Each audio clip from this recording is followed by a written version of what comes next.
Peer to peer technology मुझे हमेशा से इंटरेस्टिंग एंड एक्साइटिंग लगी है। आज के इस वीडियो में मैं आप लोगों को पीयर रन टाइम की सहायता से एक पीयर टू पीयर एप्लीकेशन बनाकर दिखाऊंगा। हम लोग देखेंगे कि एक पोंग गेम को किस तरह से पीयर टू पीयर बनाया जा सकता है पीयर्स रन टाइम की सहायता से। एक ट्रेडिशनल क्लाइंट सर्वर आर्किटेक्चर में क्लाइंट सर्वर को रिक्वेस्ट भेजता है and in return server client को डेटा भेजता है, यानी कि उस रिक्वेस्ट का रिस्पॉन्स भेजता है। पीयर टू पीयर नेटवर्क में कहानी थोड़ी डिफरेंट होती है। पीयर टू पीयर नेटवर्क में दो पीयर्स आपस में कनेक्ट करते हैं और ग्रुप ऑफ पीयर्स उस डेटा को रिले करने में हेल्प करते हैं। अगर आप लोग पीयर टू पीयर के बारे में और जानना चाहते हैं, मैं डिस्क्रिप्शन में आप लोगों के लिए रिसोर्सेज डाल दूंगा, बट अभी हम लोग इस पोंग गेम को बनाएंगे पेयर रन टाइम की सहायता से। Let's get started.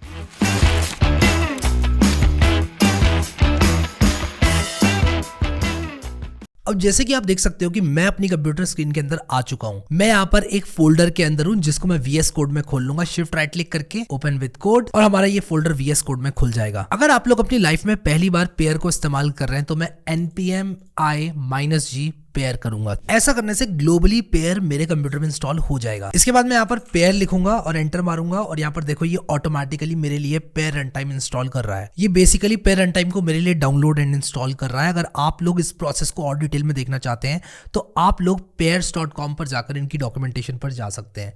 But for this video मैं आप लोगों को स्टेप बाय स्टेप इस पोंग गेम को बनाकर दिखाऊंगा जो कि आप अपने फ्रेंड्स के साथ खेल सकते हैं। सो मैं वेट करूंगा पेयर रन टाइम के इंस्टॉल होने का और उसके बाद वापस आऊंगा। ऑसम, यहाँ पर ये कह रहा है पेयर रन टाइम इंस्टॉल, जिसका मतलब है कि ये इंस्टॉल हो चुका है। अब मैं यहाँ पर लिखूंगा पेयर इनिट, जो कि हम लोगों को एक पेयर एप्लीकेशन को इनिशियलाइज करने में हेल्प करता है। यहाँ पर मैं अलाउ करूंगा नेटवर्क को और ये मुझसे कुछ क्वेश्चंस पूछ रहा है। बेसिकली ये npm init पर आधारित है जो कि इनिशियलाइज करने के लिए यूजफुल होता है एक npm प्रोजेक्ट को। मैं यहाँ पर एंटर मारूंगा मेन index.html और यहाँ पर इसकी हाइट विड्थ जो डिफॉल्ट है और लाइसेंस जो डिफॉल्ट वैल्यूज हैं वो मैं यहाँ पर दे दूंगा। और अब आप यहाँ पर देखोगे तो आपको कुछ फाइल्स देखने को मिलेंगी।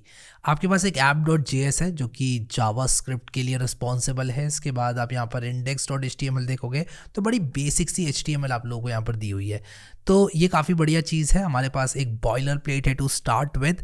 अब हम लोग सबसे पहले क्या करेंगे कि एक बेसिक HTML कोड करेंगे अपनी इस ऐप के लिए जो कि एक पोंग गेम है। यहाँ पर इस बॉयलर प्लेट को मैं एडिट करूंगा और सबसे पहले बॉडी सेक्शन में मैं ऐड करूंगा एक मेन टैग जिसके अंदर मैं एक टाइटल बार ऐड करूंगा और इसके अंदर पेयर कंट्रोल बार ऐड करूंगा। ये पेयर CTRL नाम का जो कस्टम टैग है ये हमारे ऊपर के कंट्रोल बार को शो करने के लिए रिस्पॉन्सिबल होता है। इसकी सहायता से हम एप्लीकेशन को दूसरे मॉनिटर में ड्रैग कर सकते हैं, क्लोज कर सकते हैं, मिनिमाइज कर सकते हैं। इसके बाद मैंने क्रिएट गेम बटन बनाया है जिस पर क्लिक करके एक नया गेम क्रिएट हो सकता है और उसी के साथ साथ मैंने एक और यहाँ पर फॉर्म बनाया है जिससे कि आप अपनी एक गेम टॉपिक डाल सकते हो और गेम टॉपिक को डालने के बाद आप किसी दूसरे के गेम में कनेक्ट हो सकते हो। इसके बाद यहाँ पर एक सिंपल सा मैंने लोडिंग डिव डाला है। इसमें आप लोग एक स्पिनर वगैरह भी डाल सकते हो if you want to get creative. और इसके बाद मैंने यहाँ पर एक डिव बनाया है जिसके अंदर हम अपना पूरा गेम बनाएंगे जो कि इनिशियली हिडन होगा बट लेटर जावास्क्रिप्ट से हम इसको विजिबल बनाएंगे। इसके बाद एक कैनवस बनाएंगे जिसको हमने एक ID दी है और उसके बाद हमारे पास टॉपिक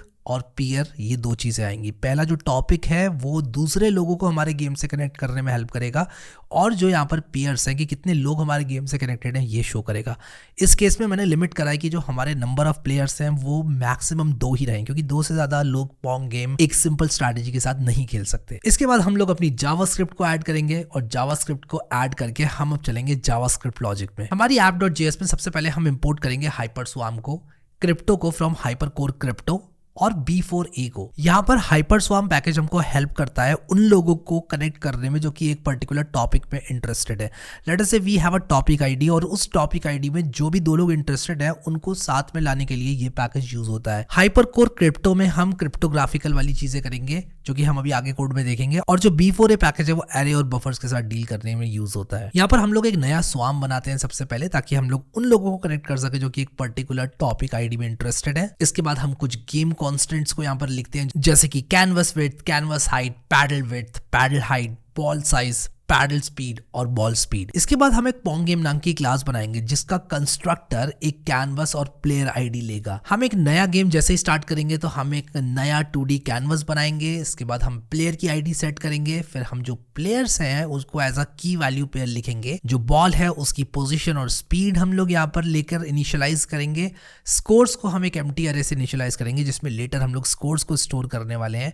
फिर इसके बाद क्या ये पर्टिकुलर इंसान होस्ट है कि नहीं, यानी कि क्या इसने गेम स्टार्ट किया है। अगर ये होस्ट है तो ये ट्रू होगा, बाय डिफॉल्ट फॉल्स हम लोग रखेंगे। इसके बाद हम लोग बॉल इमेज में एक इमेज सेट करेंगे जो कि अभी मैंने लोगो जो कि पेयर्स का लोगो है उसको सेट किया हुआ है। आप लोग देखना अभी मैं गेम खेलूंगा तो आपको पेयर का लोगो एज अ बॉल दिखेगी। इसके बाद जैसे ये इमेज लोड हो जाता है तो हम लोग बॉल लोडेड नाम के वेरिएबल को ट्रू कर देंगे। ये वेरिएबल हमको हेल्प करेगा आगे फ्यूचर में कभी भी हम लोग को ये डिटरमिन करना है कि क्या ये इमेज लोड हुई कि नहीं, इस चीज को फाइंड आउट करने में। इसके बाद हम कैनवस साइज को सेट करेंगे और इसके बाद हम लोग प्लेयर पैडल जो कि उसका बैट होगा जिसको हम एरो की से ऊपर नीचे करेंगे, उस पैडल को इनिशियलाइज करने में हेल्पफुल है। इसके बाद हम लोग प्लेयर को ऐड करके गेम लूप को स्टार्ट कर देंगे। ये दो फंक्शंस अभी हम लोग आगे लिखेंगे। सबसे पहले हमारा जो ऐड प्लेयर फंक्शन है वो लिमिट करेगा प्लेयर्स को just by 2 players, maximum 2 players इस गेम को प्ले कर सकते हैं। इसके बाद हम लोग एक्स और वाई सेट करेंगे अपने कैनवस का, और जो हमारा दिस डॉट प्लेयर्स है जो कि एक मैप है उसमें हम लोग आईडी के साथ पोजीशंस, स्कोर और क्या वो लेफ्ट वाला प्लेयर है कि नहीं ये सेट कर देंगे। इसके बाद हम लोग स्कोर्स को सेट करेंगे और अगर ये लेफ्ट वाला बंदा है तो इसको हम एज अ होस्ट सेट करेंगे। इसके बाद हम लोग एक मूव प्लेयर फंक्शन लिखेंगे जो कि प्लेयर को मूव करने में हेल्प करेगा। ये आईडी और डायरेक्शन लेगा, प्लेयर की आईडी और किस डायरेक्शन में हम उस प्लेयर को मूव करना चाहते हैं। तो यहाँ पर मैथ्स एकदम सिंपल है, आप लोगों को प्लेयर की वाई को ही कंट्रोल करना है, एक्स को कंट्रोल नहीं करना है क्योंकि हमारे पैडल्स वर्टिकली मूव कर रहे हैं। इसके बाद हमको बॉल को अपडेट करना होगा। जैसे जैसे टाइम जाता जाएगा बॉल हमारी अपडेट होती जाएगी, तो बॉल हमारी एक्स और वाई दोनों डायरेक्शंस में मूव करेगी। तो इसके एक्स कोऑर्डिनेट और वाई कोऑर्डिनेट को हम मूव करेंगे विद स्पीड। ये बहुत ही सिंपल सी चीज है, हम एवरी फ्रेम में बॉल में ऐड करेंगे बॉल की जो स्पीड है वो, जिससे कि वो मूव करती रहे। जैसे कि मान लो अभी बॉल का एक्स कोऑर्डिनेट 0 है और हमने स्पीड को 2 सेट करा है, तो हर फ्रेम पे हम बॉल को 2-2 कदम एक्स में आगे बढ़ाते जाएंगे। एंड लेट अस से वाई में भी हम 2-2 कदम आगे बढ़ा रहे हैं, तो बॉल हमको कुछ इस तरह से मूव होती हुई दिखेगी 45 डिग्रीज के एंगल में। This was just an example, ball किसी भी डायरेक्शन में मूव कर सकती है। इसके बाद हम बॉल का कोलिजन डिफाइन करेंगे। टॉप और बॉटम बॉल में अगर बॉल हिट करती है तो वो बाउंस बैक करेगी, और उसको बाउंस बैक कराने के लिए हमने यहाँ पर सिंपल सा लॉजिक लिखा है कि जो उसकी वाई डायरेक्शन वाली वेलोसिटी है उसको हम नेगेटिव कर देंगे, ताकि बॉल अगर ऊपर जा रही है एक्स डायरेक्शन में, लेटर से राइट में जा रही है, तो बॉल अब नीचे की तरफ आएगी वाई में, एक्स डायरेक्शन में वो जैसे जा रही थी वैसे ही जाती रहेगी। इसके बाद बॉल अगर पैडल से टकराई तो वो बाउंस करेगी। यहाँ पर मैंने एक बहुत ही सिंपल सा एक्सेलरेशन ऐड किया, यानी कि जैसे ही बॉल हिट करेगी किसी भी एक पैडल में तो वो थोड़ी स्पीड के साथ बाउंस बैक करेगी। जैसे क्रिकेट में होता है कि जैसे ही बैट पर बॉल हिट करती है तो एक टक से आवाज आती है, वो थोड़ी तेज जाती है बाद में। तो ये गेम को थोड़ा इंटरेस्टिंग बनाने के लिए, हाँ मुझे पता है कि बॉल जब टकराएगी पैडल से तो फिजिक्स के हिसाब से उसकी स्पीड तेज नहीं होगी जब वो बाउंस बैक करेगी। कंसिडर की कोलिजन जो है वो परफेक्टली इलास्टिक कोलिजन है, लेकिन यहां पर हम गेम को थोड़ा इंटरेस्टिंग बनाने के लिए ये चीज कर रहे हैं। इसके बाद अगर बॉल आउट ऑफ बाउंड्स जाती है तो उसके लिए हम लोगों ने लॉजिक लिखा हुआ है, यानी कि बॉल अगर पार हो जाती है तो हमें क्या करना है कि बॉल को दोबारा से स्पॉन करना है एंड करस्पॉन्डिंग स्कोर्स को अपडेट करना है। तो यहाँ पर हम करस्पॉन्डिंग प्लेयर स्कोर को अपडेट कर रहे हैं और इसके बाद बॉल को रीसेट कर रहे हैं, यानी कि दोबारा से एक नई बॉल आएगी क्योंकि वो बॉल तो निकल गई। ये रीसेट बॉल का जो फंक्शन है वो हमने लिखा हुआ है जिसमें कि हम एक्स वाई और उसकी जो स्पीड है उसको डिफाइन कर रहे हैं। इसके बाद एक कैनवस को ड्रॉ करने का फंक्शन मैंने लिखा है जिसमें कि हम लोग क्या कर रहे हैं कि कैनवस के अंदर बॉल को ड्रॉ कर रहे हैं और पैडल्स को हम लोग ड्रॉ कर रहे हैं। उसी के साथ साथ हम यहाँ पर स्कोर्स को भी लिखेंगे जिससे कि होगा क्या कि हमारे स्कोर्स विजिबल हो जाएंगे जैसे जैसे वो अपडेट होंगे। जितने लोग जितनी बॉल छोड़ेंगे अपोजिट प्लेयर को उतने ज्यादा स्कोर मिलेंगे। इसके बाद एक सिंपल सा गेम लूप जो कि अपडेट करता है बॉल को, ड्रॉ करता है बॉल को। इसके बाद हम एक गेट स्टेट फंक्शन लिखेंगे जो कि एक ऑब्जेक्ट रिटर्न करेगा with the ball, players and scores. Get state की तरह हम एक सेट स्टेट फंक्शन भी लिखेंगे जो कि बॉल, प्लेयर और स्कोर को सेट करेगा। इसके बाद हम यहाँ पर कुछ डॉम मैनिपुलेशन जावास्क्रिप्ट लिखेंगे जिससे कि हम लोग कैनवस को, गेम एलिमेंट को और बाकी बाकी एलिमेंट्स जैसे कि लोडिंग वाला एलिमेंट उसको हम लोग एक वेरिएबल में असाइन करेंगे। क्रिएट गेम और ज्वाइन बटन का इवेंट लिस्टनर बनाएंगे। गेम और प्लेयर आईडी को नल से इनिशियलाइज करेंगे और एक क्रिएट गेम फंक्शन लिखेंगे जो कि रैंडम 32 कैरेक्टर का टॉपिक देगा। इस टॉपिक को हम कन्वर्ट करेंगे टू स्ट्रिंग और ये हमारा गेम टॉपिक होगा। बेसिकली एक टॉपिक की सहायता से दो लोग एक पीयर टू पीयर नेटवर्क में कनेक्ट हो सकते हैं। ज्वाइन गेम फंक्शन की सहायता से कोई भी इंसान एक पर्टिकुलर टॉपिक में ज्वाइन कर सकता है। इसके बाद हम लोग सेटअप गेम नाम का एक फंक्शन लिखेंगे जो कि अपडेट करेगा पीयर काउंट को और उसी के साथ साथ गेम को स्टार्ट करने के लिए रेडी करेगा। हम की अप और की डाउन का इवेंट लिस्टर बनाएंगे जिससे कि पैडल्स को कंट्रोल किया जा सके। इसके बाद एक पर्टिकुलर स्वाम को ज्वाइन करने का फंक्शन, लोडिंग स्क्रीन को शो करने का फंक्शन कुछ इस तरह से लिखेंगे। इसके बाद गेम को शो करने का function for a given topic buffer हम लोग लिखेंगे और ये हमारा शो सेटअप फंक्शन है, यानी कि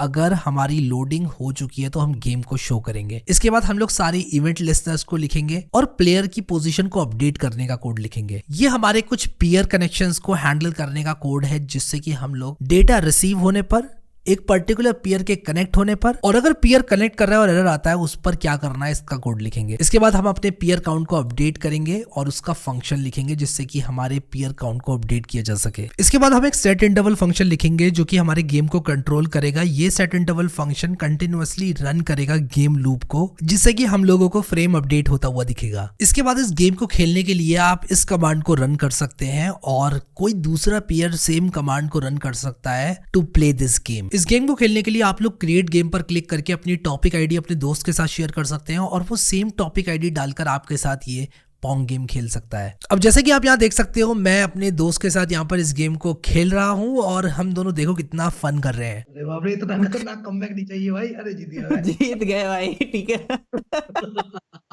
सो गाइस, जिस तरह से मैंने इस गेम को खेला उसी तरह से आप भी इस गेम को खेल सकते हैं। मैं ये सोर्स कोड आप लोगों को दे दूंगा, इसको ट्राई आउट जरूर करना।